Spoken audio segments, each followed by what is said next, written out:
glad to know even the pros normally go through this. Tunaro. Ladies and gentlemen, boys and girls, we are back. Hey, I won't even lie to you. This is a second take. Jitters too. Welcome to another season of The Playhouse. This is season 5 of The Playhouse, and we are super excited to be back. I've met a lot of you, and a lot of you have been asking me emails. I've seen your DMs. Some of you have bumped in different places, and you've been like, Richie, when is CTA coming back? Hiki tunanijenga. When are you bringing this thing back? All in God's timing, as I like to say. So it is an honor and a pleasure and a privilege that you are giving us your time, your attention, and welcome to season 5 of The Playhouse. One thing that I'm going to promise you is that every single time when we stop The Playhouse, because we've stopped, we constantly stop. But when we stop and then we come back bigger, better, more impactful, with different guests. So it is a pleasure to be back in season 5. This is the premiere, the very first series of season 5 with an amazing guest. Ladies and gentlemen, boys and girls, with me I have an incredible woman of God. And just a woman, to be honest, man. I've known her for quite some time. We've bumped into each other and connected at various stages of my life.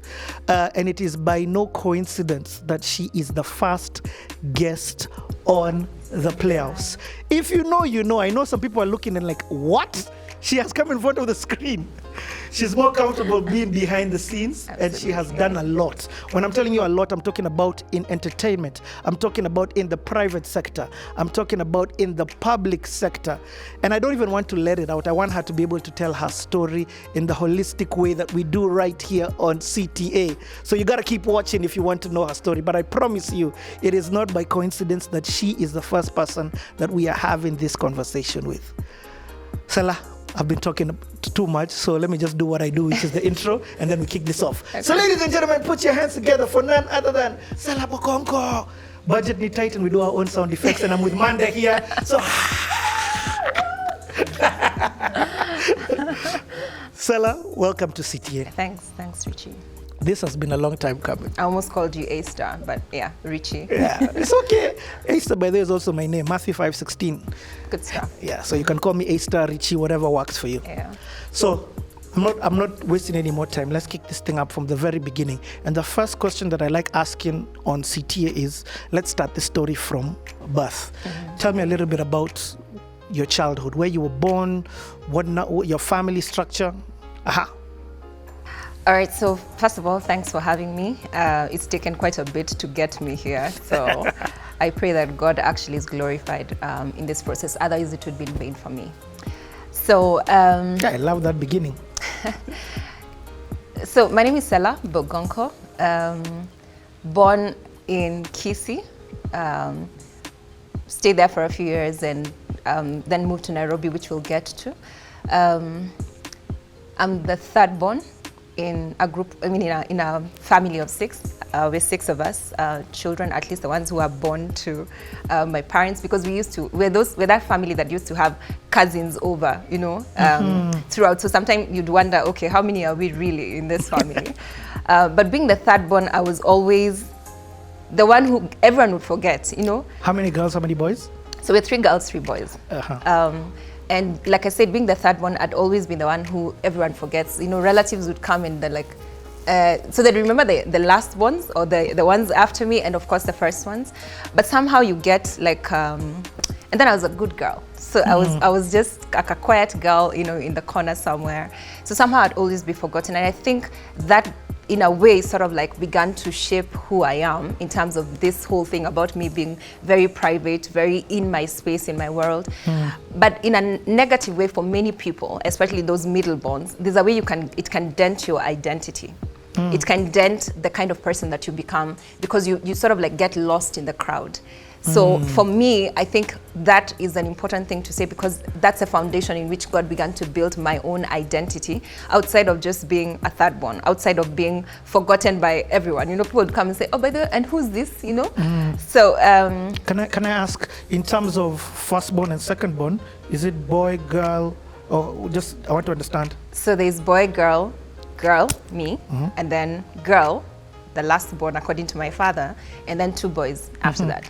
So like I said, the firstborns were very, animated, and we are all spaced out in 2 years. So it's like a Kadoremi sort of family. Proper family planning happened. When we were in primary, we were all in primary. When we were in high school, like 4 of us were in high school, or 3 of us were in high school at some point. So it was a very nice environment to grow up in.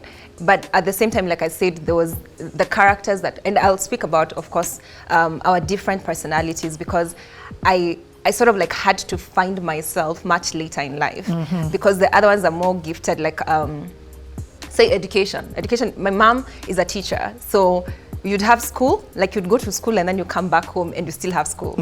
But she's an angel. That's the word that we normally use to describe her. My dad, on the other hand, should have gone to the army, because he is the extreme opposite. He's very firm. He's very guarded in terms of especially his daughters. Yep. Yeah, he really was. I mean, you'd hear his footsteps, and I know people say this, but for us it was real. You know the time he's coming, or you hear the car coming, and you just figure out, okay, what have I done, or what haven't I done? So those are the personalities of my dad and my mom. But in a way, I loved the environment in which we grew up, because there was a lot of pressure. First of all, from just my siblings, because our firstborn rather is very sharp, very bright. And then my sister, my elder sister, is very, she has a strong personality, let me just say it that way.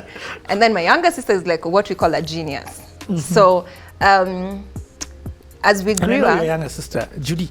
Yes. Yeah, yes. Just to give her a shout out, man. Yep. By the way, for her, that's a big deal. She's the full sanguine. Yep. And then, of course, my 2 younger brothers who are, they were, of course, part of the family, and they have their own sort of strong personality, also very bright, The reason I'm bringing up the issue of education is because that was the emphasis as we were growing up. We would have performance reviews. You close school and you have to come, we'd have a meeting where you come with your report card and you say how you performed. And it was always tied to things that you'd get, for every A, you'd get 100 bob, something like that. And so, of course, there were those who would shine in those moments, and they know themselves, they would shine in those moments. And like I said, I was bright, but I was your number... 7? No, your number 5, No, but you're competing with guys who are number 1 all the time, have gotten A's in maths and all that. So there was a lot of pressure, honestly, while growing up. But like I said, that sort of pushed me to discover who I am in God. That pushed me to begin to form my own identity, away from what had already been sort of prescribed as what was important in the home environment. Okay, so you mentioned you were born in Kisii. Yeah. How long were you there? Can we talk a little bit about that era of your life? Well, it was very brief. Okay. Because back then, my mom and dad were in Kisii. Then I think my mom got transferred, and my dad as well, to Nairobi. So we then moved. So that was 2 years for me. Okay. So we didn't really. Okay, then we moved to Kibera. So the guys who live in Kibera, we started out in Ayani and then went to Karanja Road for the longest time. So Kibich is my home. As in, I even like when Derek saw you and Derek was and I was Sellah grew up in Kibera, and you're what? Anaka kibabi. So, but yeah. Yeah, and I when you say you lived in Kibera, I would love to hear that story. So let's see. Okay, so you come to Kibera. Probably you can't even remember. You're saying you're 2 years old. Oh, 2 or 3 years old. Okay. Like I said, because we were around about the same age, because all of us, 2 years apart. Yes. So you're sort of in the same age bracket. When we moved to Kibera, my memory is very, but basically it was an environment where it was exciting for me because, the days of playing Blada and Bano and those things are real for me because that's how we grew up. And then it was in an estate environment. So many of you at that age. Okay. Yeah. So what's the first school that you go to? My mom used to teach in Olympic, and Olympic when Olympic was Olympic. So guys, very many celebrities that I know right now who went through Olympic actually know my mom because she taught them. She taught many of the guys who went through Olympic at that time when it was the school to go to. But so 3 of us went to Olympic, and then 3 of us went to Joseph Kang'ethe, which was then a new public school that is in the Woodley area. And how was Olympic for you? So that's why you started your class 1. I didn't go to Olympic, thankfully, because my mom was the one teaching there, so you can imagine the pressure. I went to Joseph Kang'ethe primary school, but unfortunately my dad was in the board, and he felt like that was his day job. So he'd always drop us and then, like stay, and you're wondering, okay, don't you have a job, But he was really instrumental in especially laying the foundation, it being a new rather public school. But again, foundationally, for me, it was like, I enjoyed my relationship with my dad because in Olympic, I was actually the only girl there. So the other 2 went to, in Olympic. Were you in Olympic or Joseph? Sorry, I went to Joseph Kang'ethe. So in Olympic, the other 2 girls went. So this side, it was me, and my eldest brother, and then the youngest brother who came a bit later. So that attention from him was good. But then it's still, you can't steal the shine from Judy. So yeah, she was always a baby girl. So you only hear the negative side about Kibera when you hear about it. As somebody who lived in Kibera, I want to hear your version of what that was for you, your honest version. So the truth is, Kibera, I don't know that it still is, but I think it's the largest slum in Africa. So for the longest time, it was, what people don't know is actually that Kibera has been used as a tourist destination. The way you guys go to Mombasa, it's always been used like that for many NGOs to go there and, basically take videos of the kind of environment that people live in and all that. So we'd see that, when you're growing up, but you'd never see the amount of money that has been poured there and what it's been able to do or in terms of transformation of lives, So that's the Western media or the media in general in terms of portraying Kibera.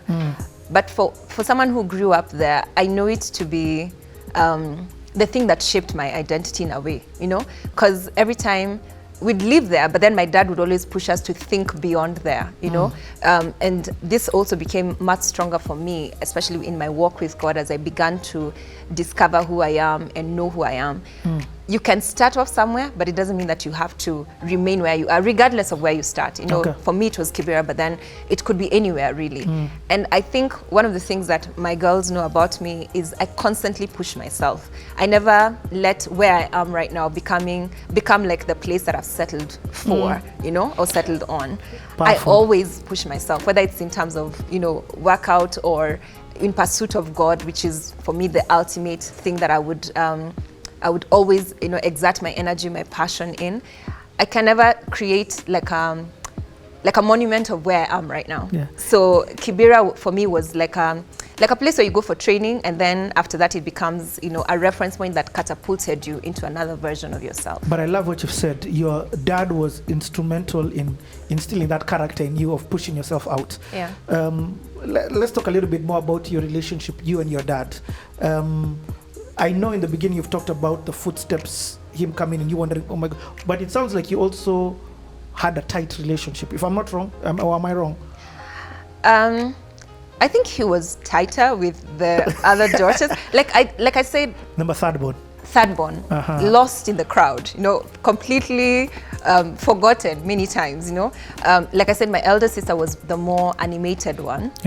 And then in fact, people think that she was probably closest to my dad because they're similar in terms of character. And then, of course, the last one was just the baby girl who was completely spoiled, I think, to date. But what about in school? In school, did you feel, because there's no third born in school. In school, in fact, you all become peers. Your family shapes who you are in a way. Your environment while you're growing up shapes who you are. Because even if you go to school, you still go back home. And that sort of like builds up the character of the kind of person that you become or the kind of person that you are, if you let it. Because again, it's a choice, in my view. You get to, like when I discovered that, okay, you're lost in the crowd, but you can become who you want to be, because then you're not being pushed or shoved into a certain definition. You can actually get to know get to know yourself, in terms of get to know yourself in God, and then be able to mold who you want to be. And I'm grateful because my discovery of God. That's what I was going next. You've mentioned already the word God like 72,000 times. Is that then something that becomes that you find very early in life? Yeah. Okay. Let's In a way, initially, it was religion, honestly. And religion, I mean, just like, let me say in school, like in primary school, you know, when you're forced to go to pastoral classes. But then there's something that was going on inside of me that kept on thinking, there has to be more to this. Okay. I was really like hungry for I felt like God became my fallback, or God became the thing that I felt, oh, okay, this one I can actually become really good at, or it can become my thing. And I got lost in that. And lost, I mean, just completely gave myself to that to date, which you will see throughout my story. Okay, fine. So anything that you feel like you want to mention about your primary time at Joseph Kang'ethe? Or was it just the usual school, homework, back home? Well, people don't actually know this about me, but I was very naughty in school. Oh. I was a balanced, I was like, I don't know, maybe the word is cheeky. But again, it was, I guess, I was principled in terms of extremely focused on who I am and what I want. But at the same time, I was trying to find my place, and therefore, once in a while, I'd get into trouble. Okay. Yeah. Nice. You weren't as polite as you appear to be. Yeah. Did you enjoy school? Did you enjoy Joseph Kang'ethe, or was it the thing that you had to do? You mean, did I enjoy primary school? Yeah. I did because it wasn't stressful for me. The only stressful part was when you go back home and you're having to be asked, okay, how did you perform this term compared to last term? And then, of course, everyone else is giving their report card. So that moment for me was very stressful. Okay. But it's, like I said, it gave me a reason for me to look for my own identity in God. Okay. I'm beginning to understand. History is so important in understanding how it shapes people to make certain decisions along their path in life. Yeah. Okay, so again, before we transition into maybe high school, I want to find out, what was the relationship like with you and your siblings? I've heard about it in comparison to your parents. Yeah. But what was the personal relationship like with you and your siblings? I think it was good. It was really good. I think it's like we used to have our own what is it called? Because we grew up around the same age, you know, or same like time or age bracket, like I said earlier. So we'd always go through the same issues or similar issues at the same time. Okay. I think for me it was exciting because we would form. I used to rap, by the way, when I was younger. Nothing. Drop bars. I'd give you competition. So I was a tomboy. So I was completely. I wasn't the lady or the, you know, composed chick that I am right now. I was the full tomboy. I was always more comfortable with my brothers as opposed to, you know, my sisters and all that.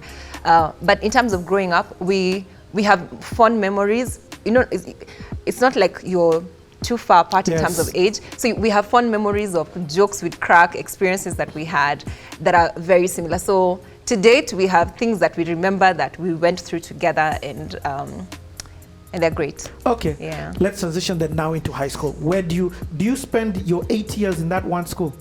Oh yeah. For reals? Yeah. Yeah. Okay, where do you go next and how do you do? I did, what do you mean? Like, what was my performance? Yes. You are now bringing back the memory of... I'm just, because you made it sound like it was such an important thing in your family. I guess I did okay because I ended up in St. George's. Okay, nice. Girls' high school, which was brilliant school, I would say. Yes, it was. It is, I mean, was. Is, I think still is. Okay. And I think that's when my life the definition of who I am began to take shape. But just before that, you know, in class 8, like in between while you're waiting to be called to high school, so that's when I now got into church proper. NPC Woodley. NPC Woodley. Aha.